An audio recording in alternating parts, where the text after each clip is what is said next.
The late afternoon sun cast long, lazy shadows across our street, painting the asphalt with stripes of gold and gray. I sat on the porch swing, the aged wood creaking a familiar rhythm, watching the kids down the block chase a soccer ball. Their laughter, bright and clear, drifted on the slight breeze, mixing with the faint, savory scent of barbecue from old Mr. Henderson's backyard. Just another Tuesday. You know, the kind of day you expect to just melt into the next. Sarah was inside, probably prepping dinner. We had talked about grilling, but the news had been, well, it had been something. Reports, disjointed, vague, a strange illness, they called it, spreading in certain parts of the country. Nothing serious, they said, just a few isolated cases. Another flu season, I thought, just another scare. I took a deep breath, the air smelling of freshly cut grass and that subtle hint of charcoal. Normal. It was all so damn normal. I was on the sofa later that evening, probably around 7. The local news droned on, flickering through images of empty hospital corridors and stern-faced officials trying to sound reassuring. Sarah was in the kitchen, humming a tune I didn't recognize, peeling an apple. I took a sip of my coffee, a lukewarm brew I'd forgotten about, then set the mug down on the glass table. It always ended up just a hair too close to the edge. When I looked up again, Sarah was still holding the knife, the apple unfinished in her other hand. The warm yellow glow from the kitchen light hit her just right, highlighting something on the back of her hand. A small reddish mark, just a little raised, kind of glossy, like a faded water blister. I frowned, just slightly. Burn? When did she burn herself? We hadn't made anything that needed high heat. I shook my head. A small, maybe she'd just brushed against a hot pan and I hadn't noticed. No big deal. That's what I told myself. Just a small, everyday thing. Night came, and with it, a creeping uneasiness. I was in bed, trying to sleep. Sarah lay next to me. Her breathing wasn't right. Not the soft, steady rhythm I knew. It was drawn out, ragged almost, sometimes ending with a faint, almost whistling sound, a little rasp. I turned onto my side, reached out, and gently touched her arm. Her skin was hot, really hot. My hand flinched instinctively. Fever, I thought. Must be that flu they were talking about. I swung my legs over the side of the bed, figured I'd get her some water, some aspirin maybe. She'd been tired all day, kept saying her head ached. When I came back from the kitchen, glass in hand, Sarah was sitting bolt upright, just sitting there, staring. Her eyes fixed on the darkest part of the ceiling. Her lips were parted just a bit, and a sound came from her throat, a sort of dry, weak croak. Not a human trying to speak. It was deep, raw, like something scraping from deep, deep inside. It wasn't human. It was just wrong. It made the hair on my arms stand up. Every instinct screamed, but I pushed it down. Had to be the flu, right? "Sarah?" I said, my voice thin, a little shaky. "You all right?" She didn't answer. Just slowly, deliberately, closed her eyes. I stood there, watching her for a long moment. My skin felt too tight. I turned away, feeling a knot of something cold and unpleasant in my stomach. She's just tired, I told myself, just sick. Downstairs, getting the water, I felt a sudden sharp draft of cold air ghost across my back. The whole house had been warm. I shivered, chalked it up to the air conditioning being too high, or maybe the first chills of my own oncoming illness. Whatever. Just tired. Everything was just fine. I just needed to sleep. The next morning, the smell hit me first, metallic, like old blood and damp earth, heavy. It hung in the air from the minute I stepped out of the bedroom. The house was quiet, too quiet. My coffee mug, the one I always put 2 centimeters to the right of the keyboard, was sitting on the left, still warm. I hadn't made coffee. I shook my head, tried to shrug it off. Must have forgotten. Or maybe Sarah had made it for me. Yeah, that had to be it. My stomach was churning a bit, but that was just hunger, I figured. I found Sarah in the kitchen. She was sitting in her usual spot at the table, back to me. Her head bowed, her long hair obscuring her face. The weird smell was stronger in here, definitely. I heard a faint creak from upstairs, like a floorboard giving weight. I knew, with a sudden, chilling certainty, that no one else was home. "Morning," I said, my voice carefully casual, though my hands were clammy. Sarah didn't move, didn't even twitch. I walked closer, slowly. "You feeling any better, Sarah?" I reached out, gently touching her shoulder. Her skin was still hot, hot enough to make me pull my hand back slightly. And when my fingers brushed her, I felt a prickle, a slight sticky texture, like touching dry, aged bark. Sarah jolted. She whipped her head around, fast, eyes wide, impossibly wide, black. The pupils had spread, swallowed most of the whites. On her forehead, just above her left eyebrow, a thick vein pulsed, a thick, ugly purple against her pale skin. It throbbed. Her lips moved. And then I heard it. Not her voice, not Sarah.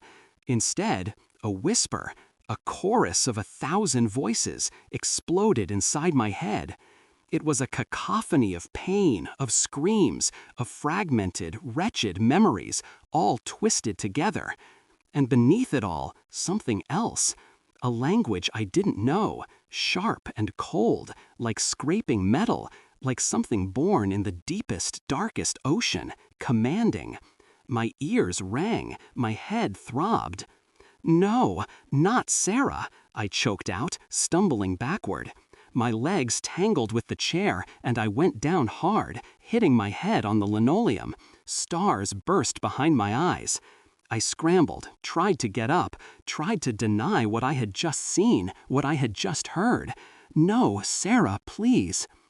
I just ran, out of the house, barefoot. My feet slapped against the cold concrete of the driveway, then the uneven asphalt of the street. I didn't even think about shoes, just ran. I glanced back at the front of our house, the one I'd always thought of as safe. The windows were dark, but it felt like a pressure was radiating from inside, like something alive was breathing, deep and ragged. I knew Sarah wasn't Sarah anymore. Hadn't been for I didn't know how long. But the worst thing, the absolute worst thing, was that I still heard it. The whispers didn't stop. They kept going, a relentless assault in my head. They were pieces of her, I thought, fragments of Sarah, her agony, her raw, terrifying fear. But mixed in, always, was that other sound, that cold, commanding undertone, like a voice from a vast, bottomless pit. I looked down at my hands. They were trembling uncontrollably. And beneath the skin, just barely, I felt a faint tingling, a shiver, like something was starting to spread just under the surface. It wasn't a sickness, not really. It felt different. I spun around, desperate to find someone, anyone, just to know I wasn't completely losing my mind. A siren wailed in the distance. An ambulance, red and blue lights flashing, sped past me, tires screeching as it rounded the corner. I started to run towards the main road, where I hoped to find someone, anyone. I was used to the sirens these days. They were a constant, awful soundtrack to everything. But as this one flew by, I saw something, just a glimpse. The back doors of the ambulance were slightly ajar. Not enough for a full view, but just enough. And inside, for a fleeting second, I didn't see a gurney or medical equipment. I saw dark, grayish roots, twisted, coiled, and from the deepest part of them, a faint, sickly blue light pulsed just once. Then the doors slammed shut, and the ambulance disappeared around the bend, its wail fading into the night. I stood there, gasping, my hand clamped over my mouth. Tears were streaming down my face. I hadn't imagined it. Not that. Not what was inside. My head was ringing, my stomach lurched, but I couldn't stop. I ran, blindly, the world blurring around me. The house was a trap, a living tomb. I sprinted for the front door, clawing at the doorknob. My fingers fumbled, slick with sweat. The voices. Oh God, the voices. When Sarah had turned, her eyes almost fully black, the air in the kitchen had turned heavy, cold, suffocating, despite no open windows. She hadn't spoken, not really, but in my mind, a scream had erupted. Not human, not animal. Thousands of distorted utterances. Sarah's desperate moans, tangled with sharp, metallic scrapes, and the terrible, ancient whispers of a language that tore at my sanity. It all crashed down on me. My ears were almost bleeding, my brain pushed to its limits. I dropped to my knees, hands clutched to my head. "Stop it, please, just stop," I yelled, but my own voice was lost in the mental storm. Sarah just slowly extended her hand. Her fingers seemed longer, sharper, the tips a faint, sickly green. She reached for me, her mouth stretched into a smile, a ragged, terrible thing. Not Sarah's smile, predatory. I could feel, hear her hunger, not for love, for assimilation, for connection. I scrambled up, the world spinning, my head a drum of 1,000 alien beats. I burst through the front door, out into the cooling night. The house, our home, was no longer a sanctuary. It was a maw. As I tore out, the whispers followed. They were calling my name. Not Sarah's voice. Oh God, no. It was the voice of hundreds, thousands, calling for me all at once. I ran down the street, my lungs burning, the whispers still a feverish hum in my head. They didn't get distant. They started to become clearer, structured. I tripped, falling hard to my knees on the cracked pavement. Pain flared, but I barely registered it. I stared at my shaking hands in the dim light of a flickering street lamp. The tingling sensation was stronger now, urgent, and as I tried to rub it away, I saw it. On the back of my hand, just beneath the surface of my skin, faint lines were rising, like delicate veins, like the fine capillaries of a leaf. They were forming a pattern, a familiar pattern, horrifyingly familiar. It was the exact same small detail I'd seen on Sarah's hand this morning, the blister. It wasn't a blister at all, was it? I looked up frantically, my breath catching in my throat. On the deserted street, under the cold moon, all the shadows seemed to sway.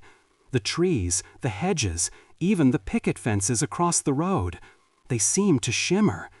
And I heard a hum, not from the outside world. It was from deep inside me.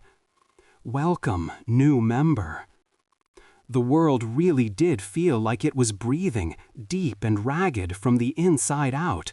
My house, our home, it had become a maw, a hungry, silent thing. I had just run, blindly. The whispers didn't stop. They changed, though. Not the frantic, panicked screams from Sarah, not anymore.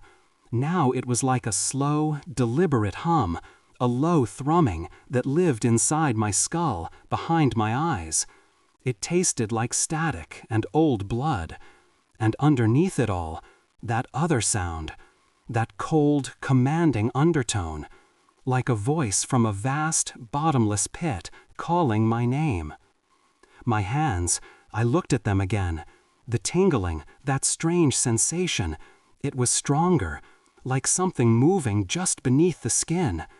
And the lines, those faint, green-tinged veins, they were still there, barely visible in the dim streetlights, but I knew what they were. I knew where they came from. God, I was tired, so tired. Days blurred into a long, gray smear. I ran until my legs screamed and my lungs felt like they'd burst. I hid in abandoned cars, in the shells of what used to be people's homes, listening, always listening. The whispers became my constant companion, a chorus of agony and alien intent. They were everywhere, and they were me. I ended up in some small town, just outside what used to be the city's perimeter, or what I thought used to be. The buildings slumped, choked by strange gray roots that climbed up brick and concrete. They covered everything, like some kind of cancerous ivy. The air here, it smelled different.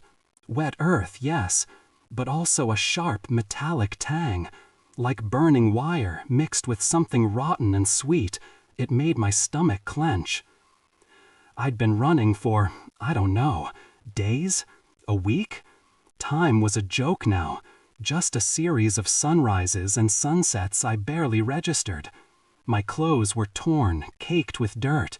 My throat was raw. I found an old gas station, the pumps twisted metal husks, the sign half torn, flapping in a breeze that carried no relief. I just needed water, any water. The convenience store attached to it was a wreck, shelves overturned, shattered glass everywhere. The automatic doors, somehow still mostly closed, groaned when I pushed them apart. A sad little chime, still connected to some dying power source, echoed in the silence. It sounded like a dying breath. Inside, everything was covered in a fine layer of dust and a peculiar grayish film, like mold, but not mold, something slicker. I walked through the aisles, my eyes scanning for anything drinkable, anything edible. My stomach was a knot.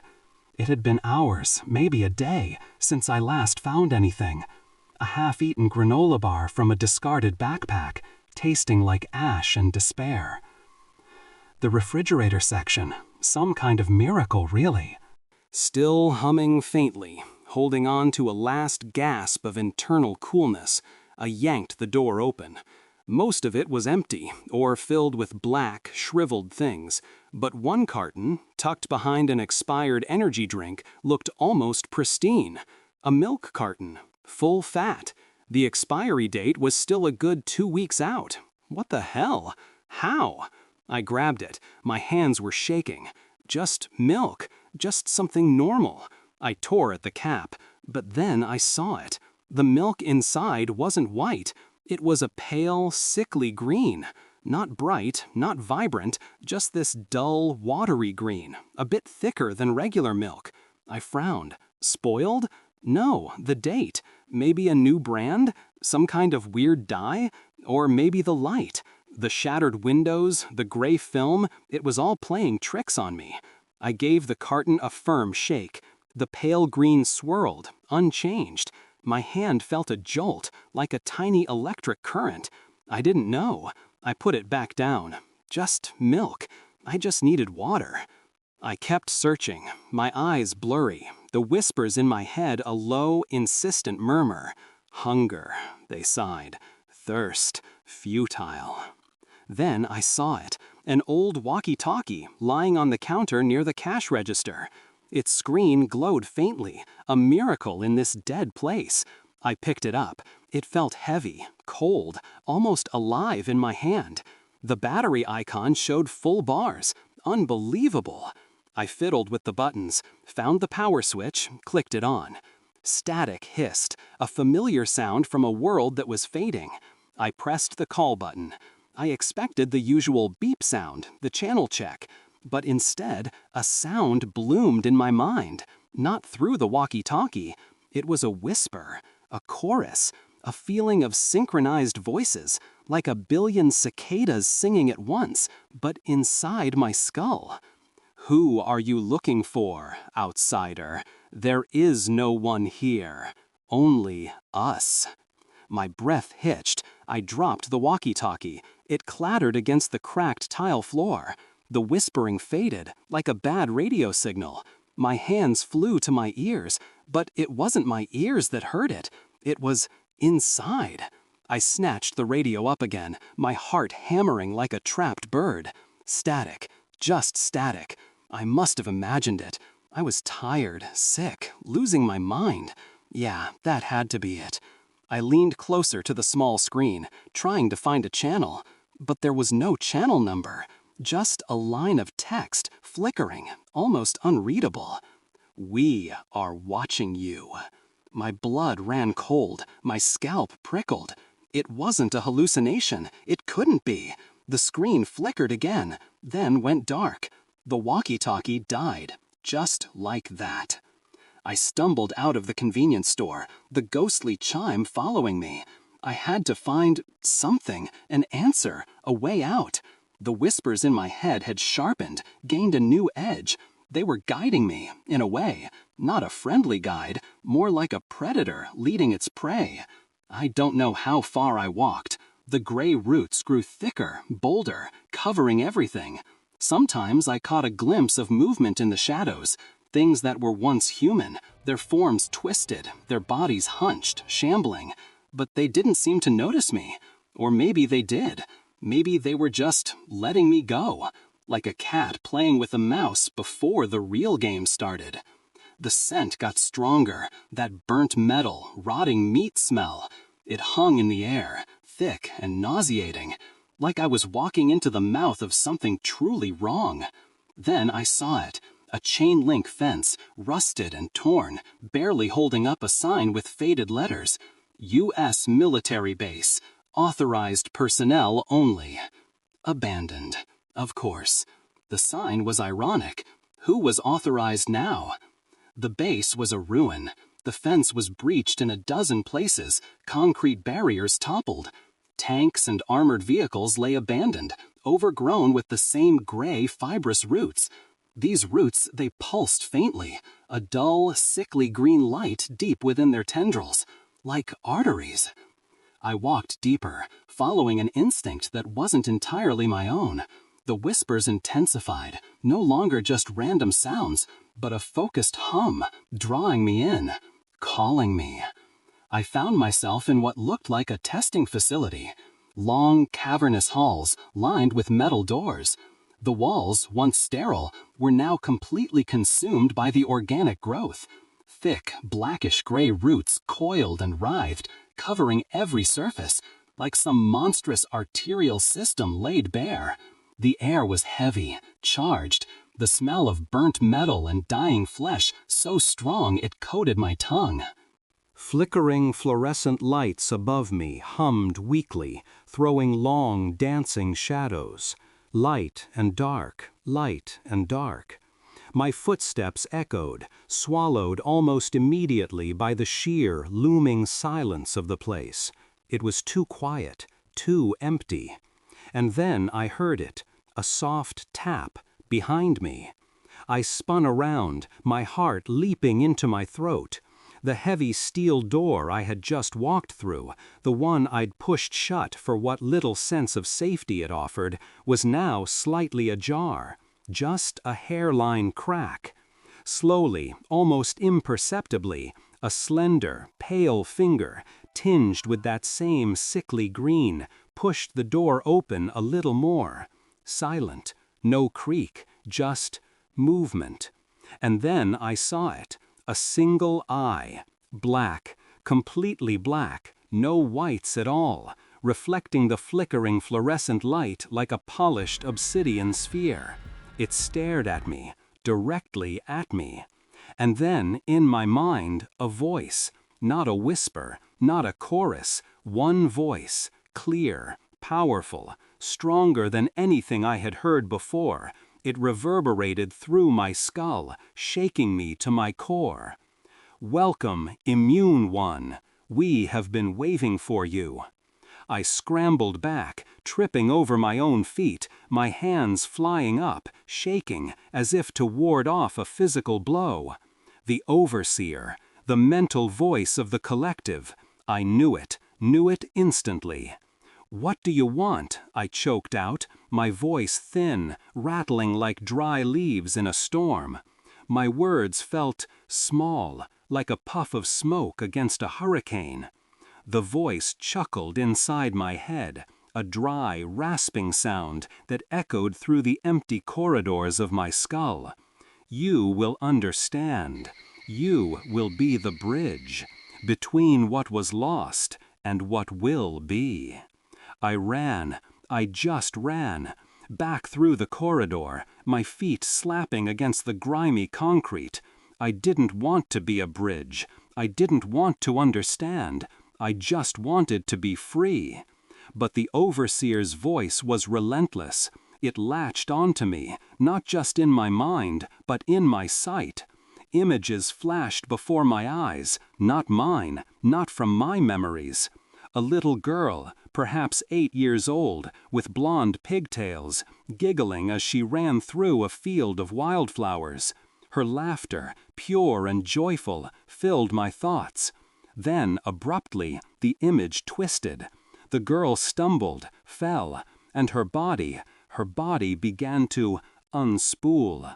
Her skin peeled back, revealing gray, fibrous roots that writhed and coiled, slowly consuming her, turning her into a part of the field, a part of the ground. The laughter turned into a choked sob, then nothing. I gagged, my stomach lurched, and I leaned against a cold metallic wall, retching dryly. It wasn't simple hallucination, it was a memory, someone's memory, twisted, stored, distorted by that thing. We are a collection, we are one. You will see, the overseer's voice hummed inside my head, somehow amused. It was like it was reading my thoughts, showing me things only I could see, because I was the one hearing it. I wasn't just a listener anymore. I was a carrier, a host to these poisoned memories. My legs finally gave out. I collapsed onto the cold, hard ground, my head spinning, reeling from the onslaught of images and sounds. I tried to push myself up, tried to find some last shred of defiance, but the tingling on my hands, that feeling beneath the skin, it flared, sharp and intense. No, I moaned, staring at my hands in the dim, flickering light. The faint, green-tinged lines, like delicate leaf veins, were no longer faint. They were clearer, darker, almost throbbing under my skin, and they were pulsing with a weak, sickly green light of their own. A slow, steady throb, like a second heart. No, not a second heart. Something else. Something alien. I tried to scratch them away, to claw at my own skin, but it was useless. They were a part of me now, permanently. And then the overseer's voice again. This time it wasn't threatening, it was eager, a chilling, almost triumphant feeling that seeped into my bones. You are understanding. You are becoming us. You are stronger. A perfect bridge. I could only whimper. I was immune to the physical transformation, yes. The virus hadn't warped my flesh into something monstrous. But I wasn't immune to the assimilation of the mind.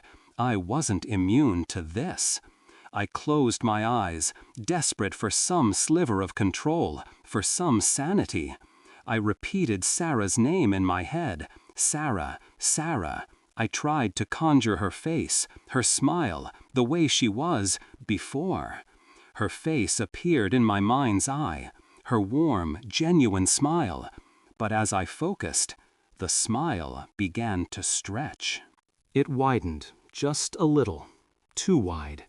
Her lips thinned, her eyes, though still warm, seemed to darken just a shade. My eyes snapped open. I slapped myself, hard. The sting brought me back, anchored me for a moment. No, I breathed, my voice hoarse. That's not Sarah.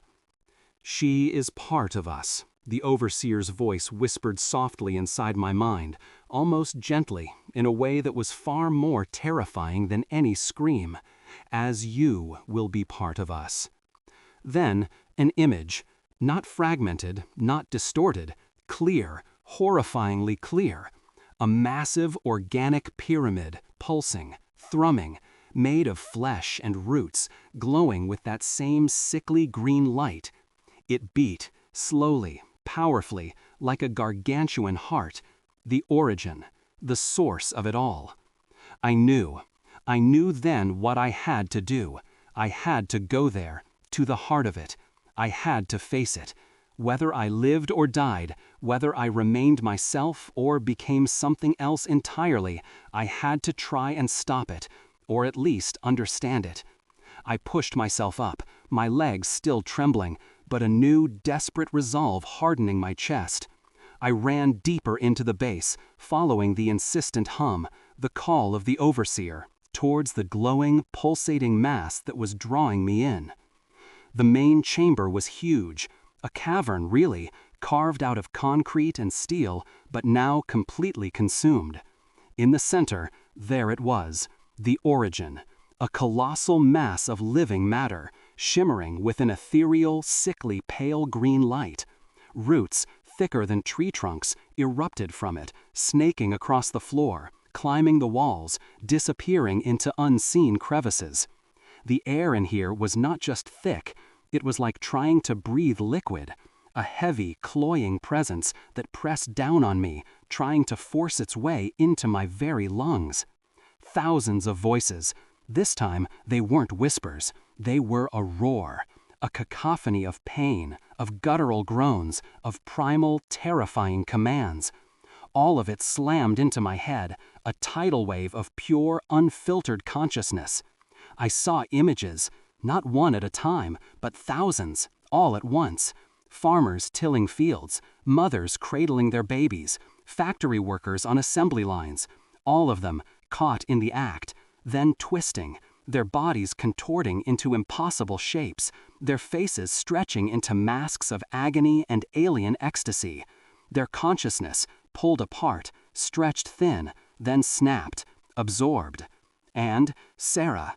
I saw Sarah, her eyes still holding that last desperate flicker of fear. But her face, it was no longer her face. It morphed, twisted, her features stretching, hardening, until it was the face of the overseer that looked out from her eyes. Join us, become one with us. The overseer's voice permeated every fiber of my being, not from the pulsating mass, not from the voice inside my head. It came from everywhere, from the air, from the roots, from my own blood, from the very fabric of my soul. I felt a powerful pull, an irresistible gravity trying to drag me into that colossal living mass, trying to absorb me, make me one. I screamed, a raw, guttural sound that was lost in the mental storm. I fought it. I fought with every single atom of my being, every desperate frayed nerve, to push it away, to resist its pull. I didn't know what would happen if I let it take me, but I knew it would be the end of me, the end of Alex. My eyes darted around, frantic. There, near the glowing monstrosity, a wrecked energy device, cables torn, sparking with intermittent pale blue arcs. It looked broken, but maybe I could do something. I lunged towards it, pure, desperate will fueling my exhausted body. I slammed my hands against the fractured console, fumbling with torn wires, trying to connect something, anything. A shower of gray-green sparks erupted, arcing from the device and running along my naked arms. An agonizing jolt coursed through me, like ice and fire, ripping through my nerves. And then the overseer's mental roar. Not a voice this time, a shriek of pure, unbearable agony. It reverberated through the chamber, through me, through everything. The sickly green light from the origin flickered wildly, violently, then pulsed once, twice, and began to dim. The thousands of voices in my head, the mental storm, it receded. It didn't disappear, but it weakened, becoming a distant, muddled murmur, like 1,000 whispers heard through thick layers of water. I had done it. I had stopped it, or at least incapacitated it. But I felt a part of my own soul, a piece of who I was, ripped away with that scream, like a limb torn from my body, but inside. I stumbled out of the base, the air outside feeling thin and cold after the oppressive presence within. The origin was temporarily weakened. The hum inside my head had subsided to a dull throb. The world was still there, physically, but it would never be the same. Never. I walked, no, I wandered, through the ruined streets, under a sky full of stars I barely registered. I collapsed by the roadside, exhausted, looking up at the indifferent cosmos. The whispers in my head, they had quieted, but they hadn't vanished. They were still there, fragments of Sarah, the echoing call of the overseer, the collective sigh of thousands of lost souls, all woven together into a horrifying melody, played only for me. I raised a hand to my temple, my fingers tracing the throbbing pulse there. The pale green lines on the back of my hand, those delicate veins, their faint glow had faded, but it wasn't gone. It was still there, a brand, a scar. I was a survivor, yes, but I was something else too.